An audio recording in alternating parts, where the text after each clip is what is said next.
Assalamualaikum warahmatullahi wabarakatuh.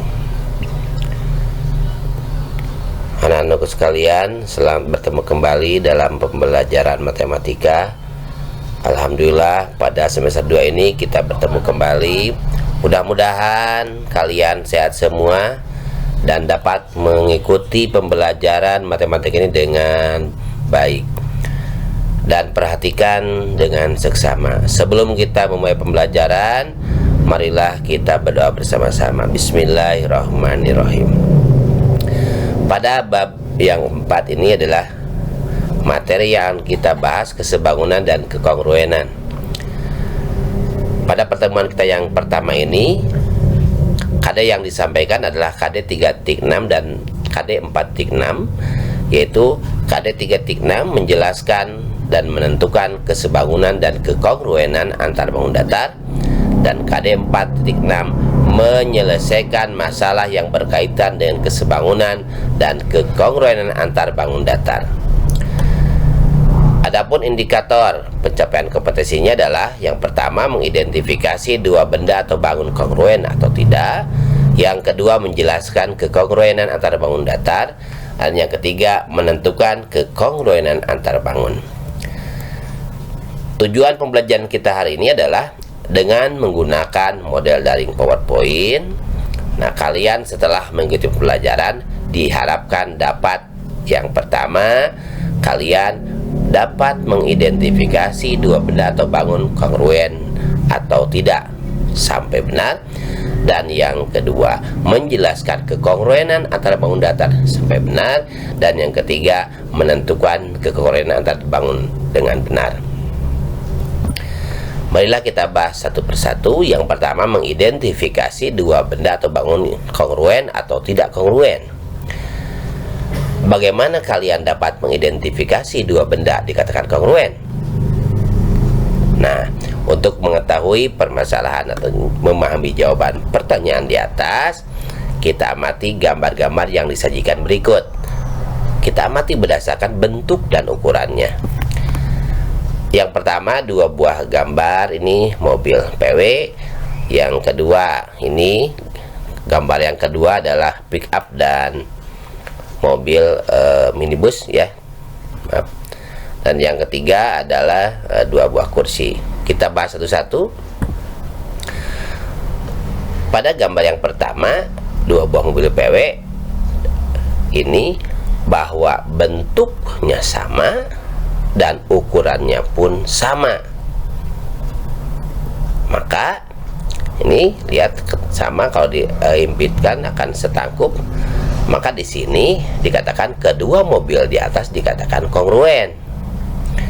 Kemudian gambar yang kedua, ini pick up dan minibus ya. Bagaimana kedua gambar di atas? Apakah bentuknya sama? Ini berbeda ya. Dengan ukurannya bagaimana? Ukurannya pun berbeda ya. Maka kedua mobil di atas dikatakan tidak kongruen.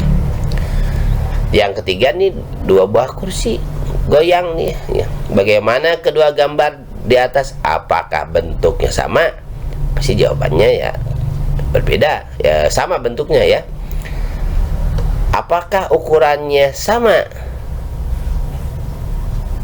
Yang satu besar, yang satu kecil. Ukurannya berbeda. Walaupun bentuknya sama, tapi kalau ukurannya berbeda, maka kedua benda di atas dikatakan tidak kongruen. Kalau begitu, apa kesimpulannya dari gambar-gambar disajikan?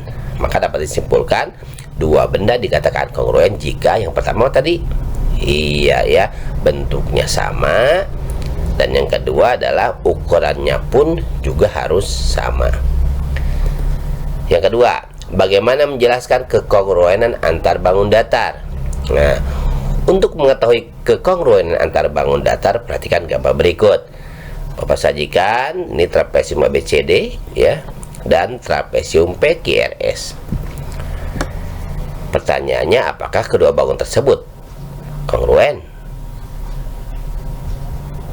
ABC dan PQRS. Nah, untuk membuktikannya kita bahas satu persatu ya.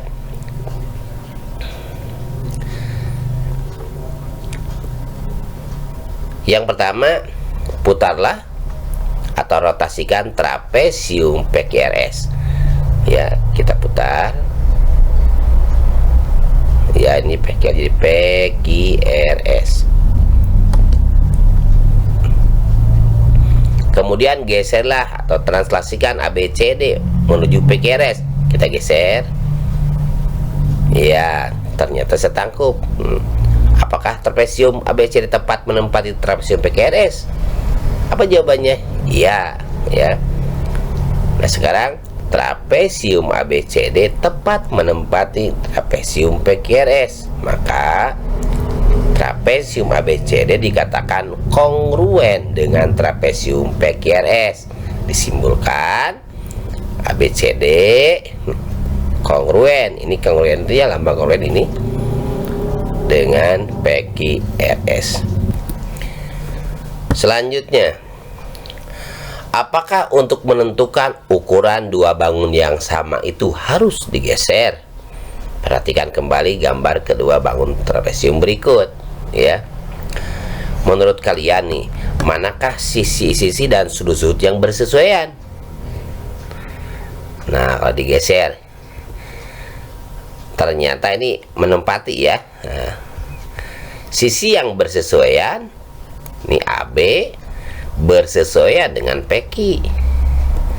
Kemudian BC ini bersesuaian dengan QR, dan CD bersesuaian dengan RS, dan DA bersesuaian dengan SP. Begitu pula dengan sudut-sudutnya. Sudut-sudut yang bersesuaian ini, sudut A bersesuaian dengan sudut B, sudut B bersesuaian dengan sudut Q, sudut C bersesuaian dengan sudut R, dan sudut D bersesuaian dengan sudut S. Apakah sisi-sisi yang bersesuaian sama panjang, dan apakah sudut-sudut yang bersesuaian sama besar?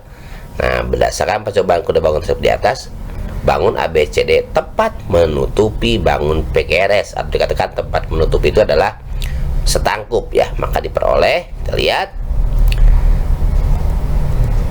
panjang AB jelas sama dengan panjang PQ, panjang BC sama dengan panjang QR, panjang CD sama dengan panjang SR, dan panjang DA sama dengan panjang SP. Begitu pula sudut-sudutnya. Sudut A sama dengan sudut P, sudut B sama dengan sudut Q, sudut C sama dengan sudut R, dan sudut D sama dengan sudut S.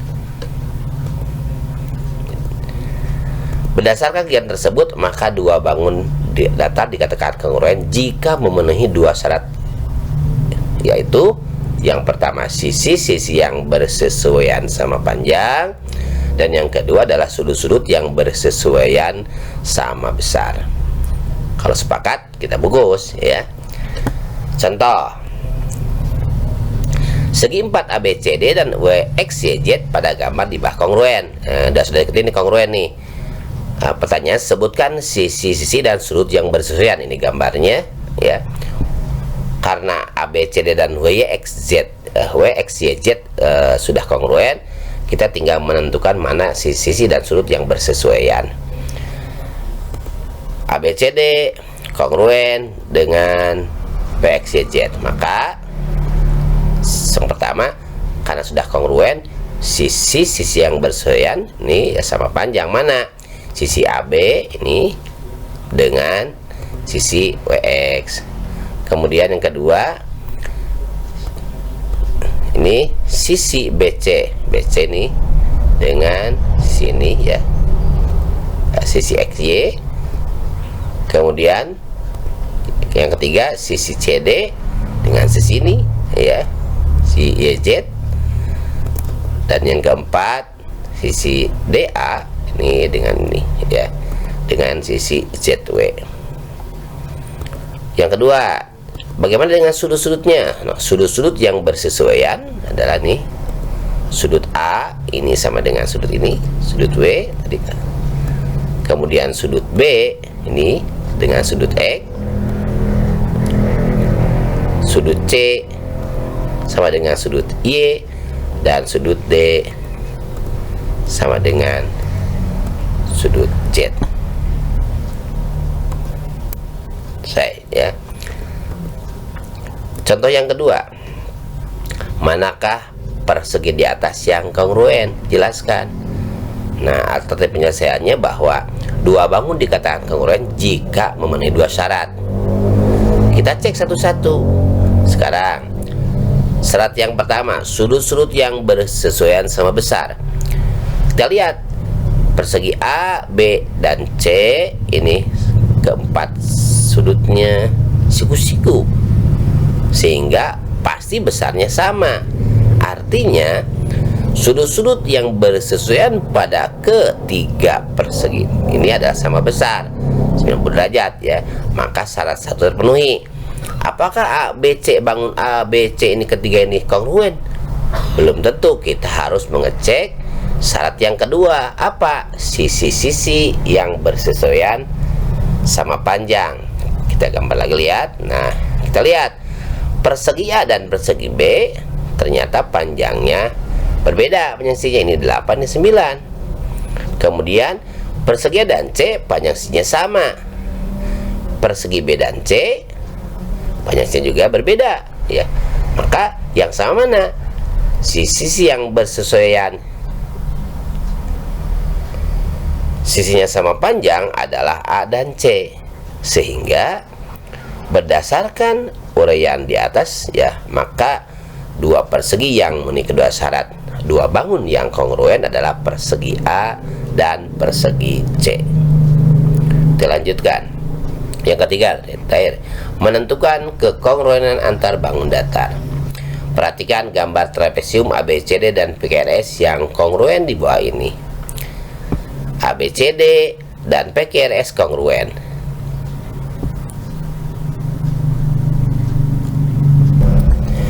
Ya, jika panjang sisi AB 40 cm, BC 21 cm, RS 16 cm, dan PS 15 cm, tentukan panjang sisi AD, DC, PQ, dan QR.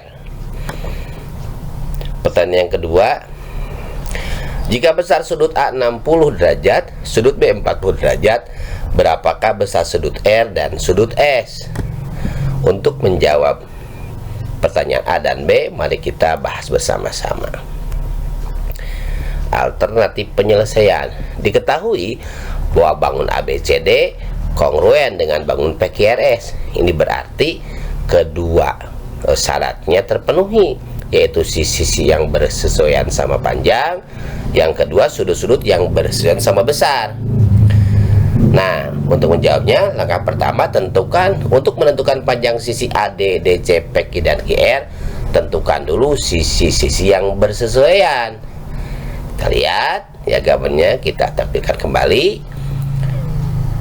Sisi AB ini bersesuaian dengan sisi PQ ya, maka ditulis AB dengan PQ ini bersesuaian. BC bersesuaian dengan QR. Kemudian CD bersesuaian dengan RS, dan AD atau DA ini ya bersesuaian dengan SP. Dengan demikian, jika AB sama dengan 40, BC 21, dan RS 16, PS 15, maka panjang AD sama dengan panjang PS sama dengan 15 cm. Panjang DC ini DC sama dengan SR atau RS. RS berapa? 16 ya. Panjang QR nih, panjang QR sama dengan panjang BC berapa? 21, dan panjang PQ ini sama dengan panjang AB sama dengan 40. Kita lanjutkan. Sekarang yang kedua, untuk menentukan besar sudut R dan besar sudut S, ini M sudut R artinya besar sudut R, dan M sudut S artinya besar sudut S, tentukan terlebih dahulu sudut-sudut yang bersesuaian.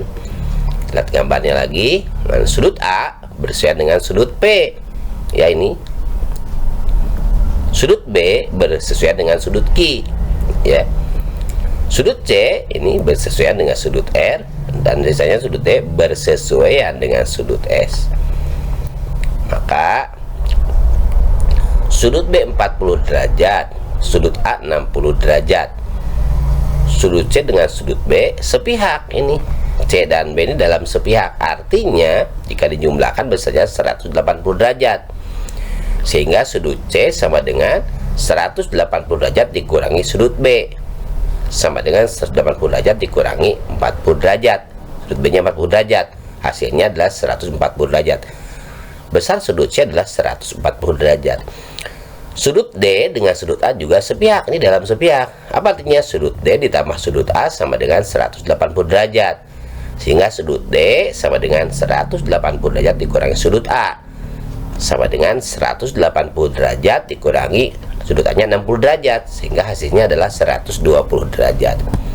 Dengan demikian, jika sudut A 60 derajat, sudut B 40 derajat, sudut C 140 derajat, dan sudut D 120 derajat, maka sudut R dan sudut C adalah sudut R ini ya bersesuaian dengan C ya. Maka dan sudut C kita tahu 140 derajat, maka sudut R pun sama dengan 140 derajat. Kemudian besar sudut E sama dengan sudut D ya, dan kita tahu sudut D dihitung adalah 120 derajat, sehingga besar sudut E sama dengan 120 derajat. Demikian anak sekalian, alhamdulillah semoga pembelajaran matematika ini bermanfaat bagi kita semua. Terima kasih atas perhatiannya. Tetap jaga kesehatan, ikuti protokol kesehatan COVID-19. Untuk memahami materi ini, kalian kerjakan tugas LM1 atau LK1 pada Google Classroom. Assalamualaikum warahmatullahi wabarakatuh.